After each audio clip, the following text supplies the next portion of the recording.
वर्ग 6वीच्या सर्व विद्यार्थ्यांचं मनापासून स्वागत आहे. आजच्या क्लासमध्ये आपण मानवाचे व्यवसाय कोणकोणते आहेत आणि हा चॅप्टर कशाबद्दल बोलतो सगळं डिटेलमध्ये समजून घेऊया.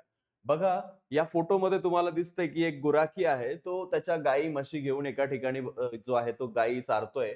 दुसरं जर खालचं चित्र पाहिलं तर एका याच्यामध्ये एका घरी गाय आहे आणि त्या गायीचं दूध काढलं जातंय. आता वरील सर्व चित्र जर तुम्ही पाहिली त्याच्यामध्ये सगळे प्राणी कोणते दिसलेत तुम्हाला? सगळे प्राणी कोणते दिसलेत? पाळीव प्राणी.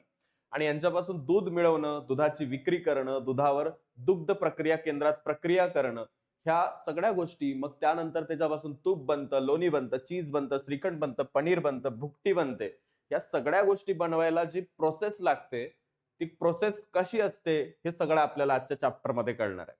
याच्यासाठी विविध स्तरावरती कामं केली जातात. बघा, दूध काढलं जाणं, दुधाच्या पासून त्याला प्रोसेस करून ते व्यवस्थित दूध वेगवेगळ्या ठिकाणी कंपनीमध्ये, फॅक्टरीमध्ये पोहोचवणं, ही एक लांब प्रोसेस आहे. ओके. आणि या सगळ्या कृती ज्या आहे मानव स्वतः भागवण्यासाठी, त्याच्या गरजा भागवण्यासाठी करत असतो. याच्यामध्ये आपल्याला या आकृतीमध्ये वरीलपैकी कोणती कृती मानवानं निसर्गातून उत्पादन मिळवण्यासाठी केलेली आहे? ते म्हणजे चारा खाऊ घातलाय गाईला, एक प्रोसेस. त्यानंतर गायीनं दूध दिलंय. त्यानंतर उत्पादन मानव किती काळ हे वापरू शकतो? तर ते प्रिझर्वेशनच्या अनुसार आहे. दूध तर 1 दिवसात खराब होतं फ्रीजमध्ये नाही ठेवलं तर. अशा वेगवेगळ्या प्रोसेसेस असतात आणि ह्या सगळ्या बेसिक प्रश्नांची उत्तर आपल्याला माहिती आहे. जर ₹40 प्रति लिटर दरानं दूध मिळत आहे, पण दही ₹60 आणि पनीर ₹200 प्रति किलो दरानं मिळत असेल आणि सारं दुधापासूनच बनतं, तर त्याच्या किमतीत एवढा फरक कशामुळे होतो?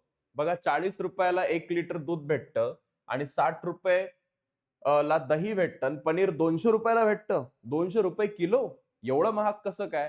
तर पनीरवरती खूप सारी प्रोसेस होते फॅक्टरीमध्ये आणि ती प्रोसेस करायला कर्मचारी लागतात, वेगवेगळे केमिकल्स लागतात, वेगवेगळ्या प्रोसेसेस, रेफ्रिजरेटर, इलेक्ट्रिसिटी, आणि त्यामुळं पनीरची किंमत ₹200 बनते. हे पनीर आहे. बटर बनवायलाही हीच प्रोसेस अशी फॅक्टरीमध्ये चालू असते. आपण आपल्या गरजांच्या पूर्ततेसाठी अनेक कृती करत असतो.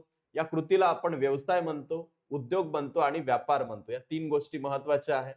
आपण करत असलेल्या या कृतीपैकी काही कृती थेट कशावरती आधारित असतात? निसर्गावरती, नेचरवरती. म्हणजे या कृतीमधून जे काही आपल्याला उत्पन्न मिळतं, हे निसर्गाकडूनच आपल्याला मिळतं. जसं गाई, म्हशी हे प्राणी आहेत आणि त्यांना आपण पाळतो. जर आपण चित्र पाहिलं तर त्याच्यापासून आपल्याला दूध मिळतं आणि गाईपासून दूध मिळतं आणि तो व्यवसाय निसर्गावरच आधारित आहे. अशा प्रकारे गाई जर नसल्या तर हा दूध मिळूच शकत नाही आणि त्यामुळे हा व्यवसाय निसर्गावर आहे. अशा प्रकारे निसर्गावर आधारित व्यवसायाला आपण प्राथमिक व्यवसाय असं म्हणतो. पशुपालन आहे, मासेमारी आहे, मासे पकडणं आहे. या प्राथमिक व्यवसायामध्ये काही उत्पादनं आपण थेट वापरतो, तर काही त्याच्या मूळ रूपात बदल करून वापरतो.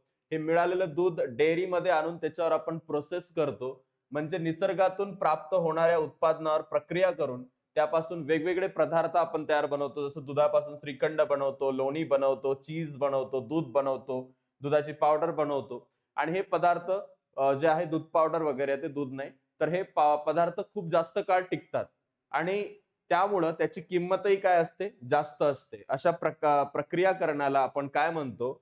हे जे प्रक्रिया होते एखाद्या उत्पादनावरती जे नैसर्गिक आहे आणि त्याच्यावरती फॅक्टरीमध्ये काय होते? विशेष प्रक्रिया होतात.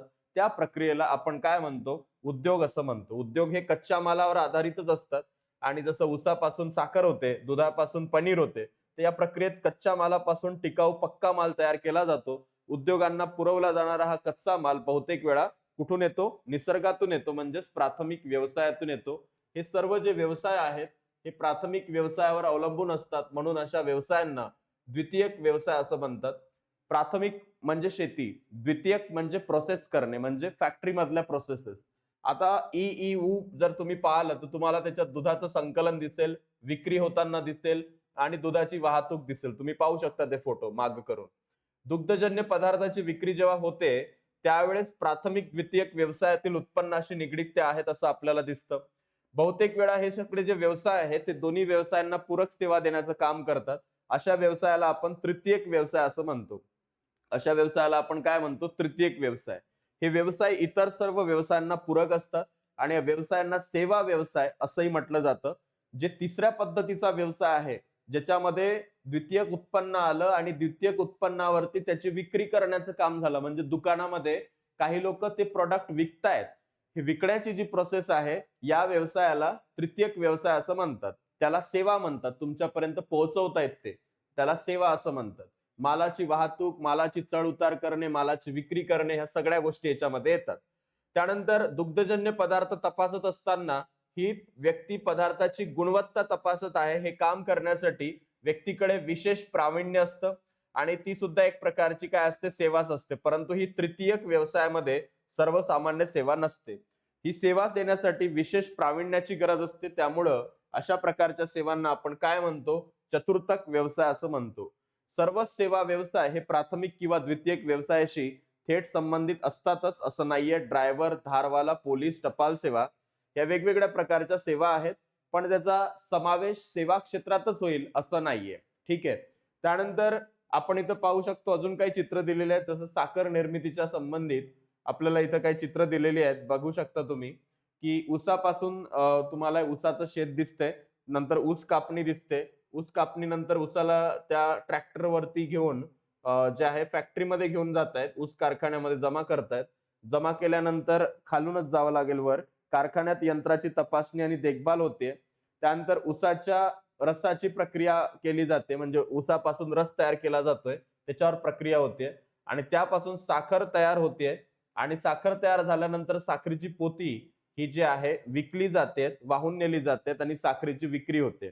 तर ही लंबी प्रोसेस आहे. आपण जर पाहिलं तर हे प्रोसेस प्रत्येक ठिकाणी घडते. प्रत्येक कच्च्या मालासोबत अशाच प्रकारची जी आहे ती प्रोसेस घडत असते.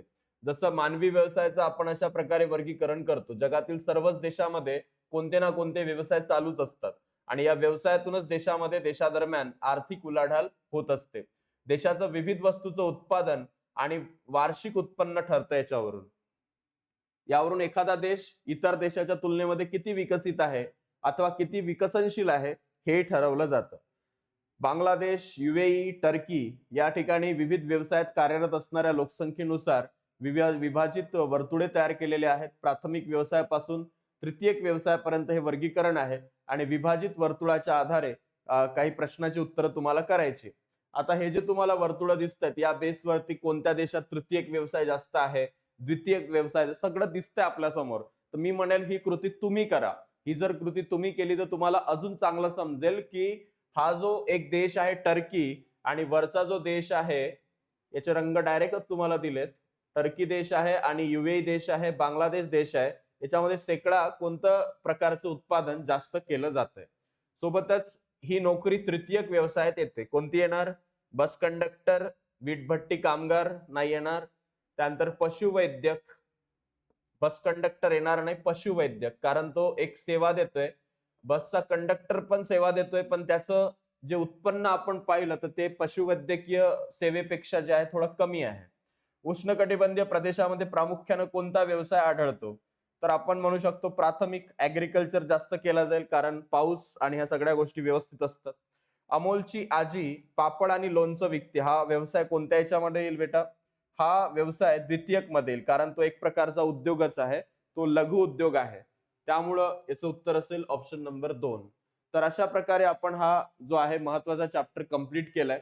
याच्यामध्ये विद्यार्थ्यांनी केलेल्या उपक्रमाचे चित्र दिसतात. काळा दगड, पांढरा दगड, ग्रॅनाइट दिसतोय, फरशीचा दगड, चुनखडक, सछिद्र, कळप्पा, गारगोटी, चुनखडक या सर्व गोष्टी आपण इथं पाहू शकतो. सो विद्यार्थी मित्रांनो, धन्यवाद. या नंतरच्या क्लासमध्ये आपण पुढील क्लासमध्ये भेटूया. यामध्ये तुम्हाला जर काही डाऊट्स असतील तर ते कमेंट बॉक्समध्ये नक्की टाका. Thank you so much.